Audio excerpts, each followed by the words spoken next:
Good Shabbos, Parshas Chayei.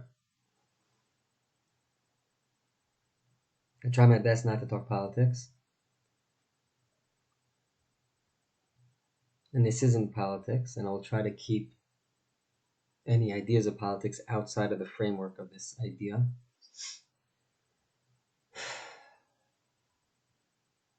So the question is, where do our thoughts come from?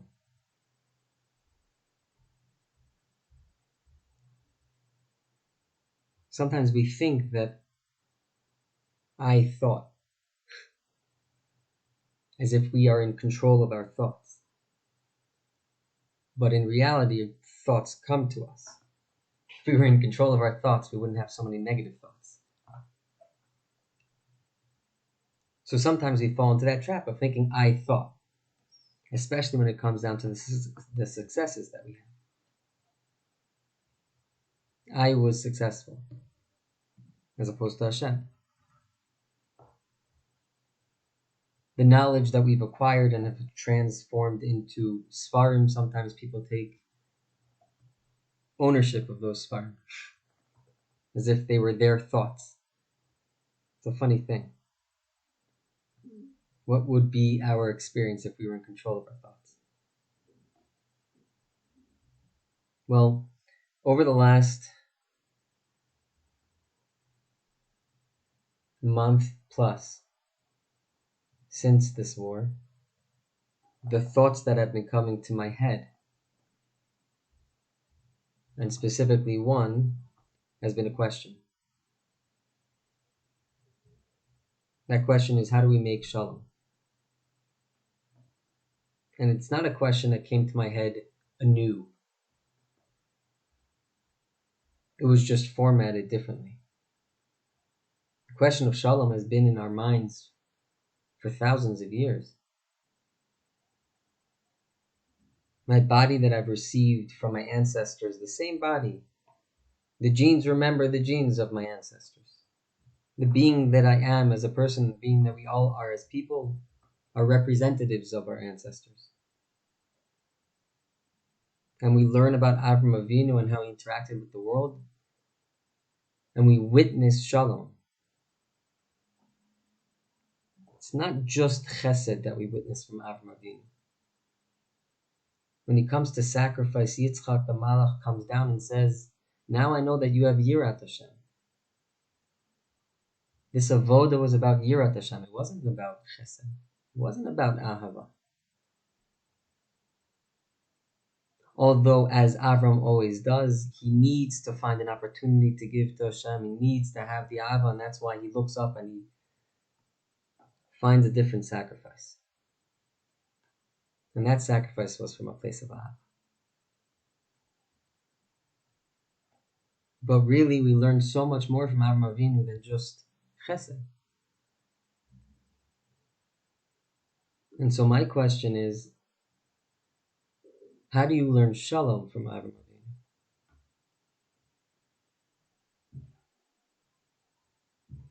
The story before Avram Avinu, which is the problem that potentially Avram Avinu comes to solve,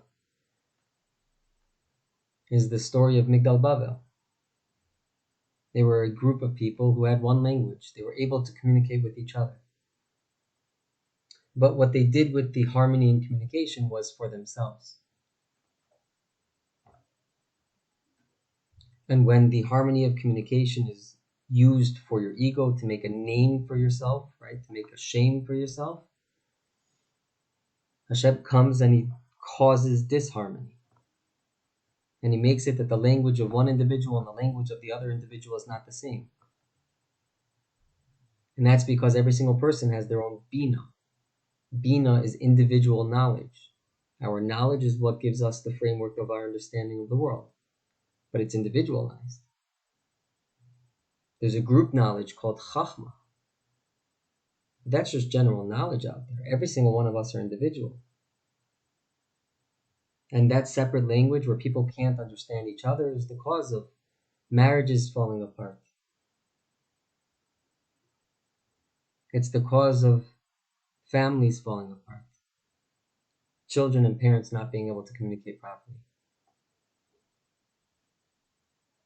And that's represented in our government, and that's represented in kihilas by large. But it wasn't until the enemy from outside came that I said, okay, enough. Not enough to the enemy outside. I'm not worried about them. Enough to the enemy inside. We read these Torahs and we say, oh, Yishmael is out there. No. Yishmael is in here. How do we harmonize Yishmael and Yitzchak? How do you harmonize Yaakov and Esav? Breishi bara Elokim et hashamayim v'et haaretz, as we know, shamayim and aretz, the spiritual and the physical worlds. Those are two foundations that the Torah is built upon. All the stories just represent that. And all these opposites in the world, it's our responsibility to learn how to harmonize them together. First, internally. And if someone can do that successfully, maybe they might be successful in their marriage. And if they could do it successfully in their marriage, maybe they could be successful with their children. And if someone could do that right in their home, maybe they could be successful with a few people that are willing to trust them. And if someone's able to do that with a few people who are willing to trust them, maybe they could do it with a community. And maybe on the community level, we can do it when it comes to the general community.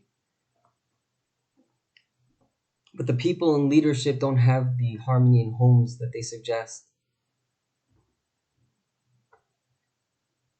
We don't have the harmony internally that we suggest. And so then the question is, what do we have to do about it? And the answer is harmonize ourselves. Our internal world needs to get harmonized, needs to be in a state of shalom in order for us to be able to overflow that shalom out onto the world.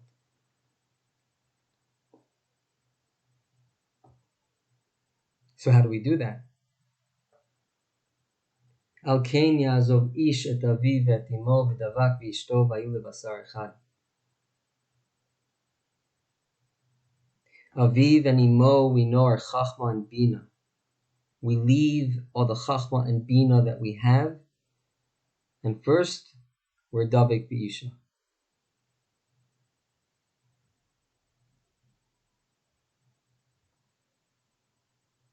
And then after that, when we become one with Isha, then you can scale that out onto the world. How do you do that? Avram Avinu teaches that to us.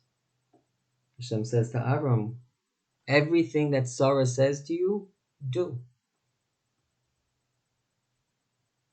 Everything that Sarah says to you, do. The call of Sarah is the voice of HaKadosh Baruch Hu in your world. We're not Nevi'im. We don't have Nevi'im to guide us. But the closest thing we have to the voice of HaKadosh Baruch Hu in our lives is our wives. And same is the opposite. For our wives, our husbands.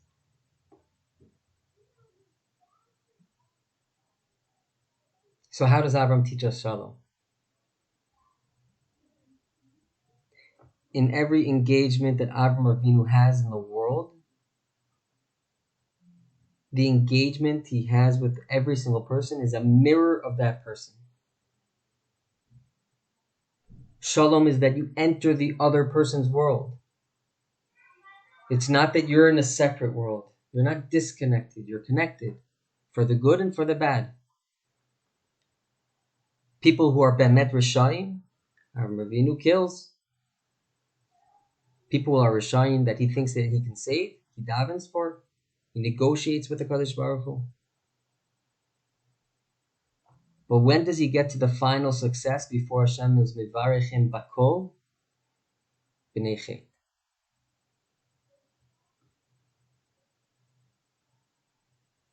Avram Avinu takes all the lessons that he learned. On the one hand, Melech Sdom, I'm not going to take a sroch na'al from you. On the other hand, Malki Tzedek, you praise Hashem, no problem. That's the good and the bad. But there's a middle ground. Chazal teach us there's a middle ground. What's the middle ground? Business. Both get from the experience. Avram Avinu says, there's only one way I'm going to do this. Is if that you're willing to accept money from me so that the experience for both of us is equal. If you're willing to do that, that's a proper relationship. Equal partners in a relationship. An ezer kenegdo. On the one hand, someone that is ozer, but on the other hand, someone that is keneged. Boundaries and chesed and gvura. You want to be challenged. It's okay for us to be challenged by our enemies. It's okay for us to be challenged by our spouses. But the challenge is sweet.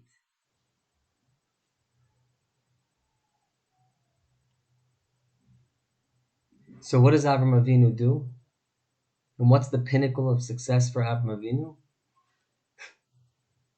Each party, Avram and Bnei Chet, and ultimately Ephron, keep going back over the same word. What's that word? To listen. Avram says, Shma'ini, Shma'uni. Bnei Chet, Shma'ini, Shma'uni, Shma'ini. Takshiv achi, takshiv achi, takshiv achi. Achi, takshiv. Ad matai? Until finally it says that Avram heard, he listened to Ephron. He understood what Ephron was saying. If one could transform themselves to understand the other person, that's a tikkun to migdal bavim. And it is the first step in the process of getting to Shalom. May we be zoche, every single one of us in ourselves, to harmonize the opposites in ourselves. To be able to hear the different parts of ourselves and harmonize them together into one understanding of the world, where good and evil can exist within ourselves and it makes sense. Both emet and sheker, and it makes sense somehow. Where chesed and gvura can live together in harmony within the individual, and it be okay to experience both, but to understand each one and how they work together in a flow. May we be zocha to experience it externally with all the people in our lives, our spouses, our children, our parents, cousins, uncles, aunts, grandparents, with our friends, our community, with every single person that we know we engage with on a regular basis. And if we can just listen and understand and harmonize the different deot that exist, maybe we can go back to the way they used to learn Torah in the earliest of generations, where it wasn't one was right or wrong, it was just two different perspectives. And that our avoda was just to harmonize them together. May this Torah be Le'ilu Nishmat Uriah ben David and Rita,